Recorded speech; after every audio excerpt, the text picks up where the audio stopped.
I was the first of identical twin sons born on the 14th of September 1929 in Perth, Western Australia. Now, my twin brother was always reportedly born 15 minutes ahead of me, and I was the second twin breech. And to survive that in 1929 is nothing short of a miracle.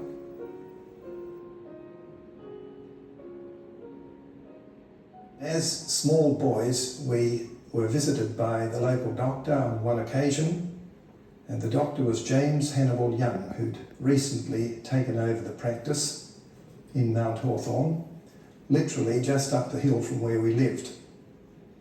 And as he was going out from his visit to us, he said to my mother, he said, "Your boys are about the same age as my son, and perhaps they'd like to come and play with him because he's got a train set."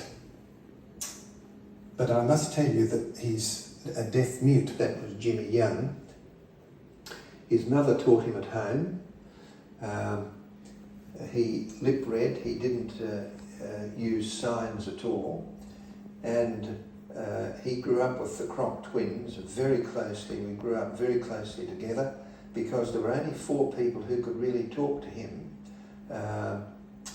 with lip reading. Gerard and myself, his mother and his father, his grandmother, one old uncle who was a Hansard reporter in Western Australia, and eventually his sister. Well, that introduced us to the Young family, and we remained lifelong friends. Now, as we grew older, we came to realise that Dr. Young was an amateur photographer, and every Sunday night when we went up for a meal, he would convert the kitchen into a dark room, and he taught us how to develop films, how to make enlargements, how to construct pictures. And that turned out in the long run, from my professional point of view, to be an extremely valuable experience.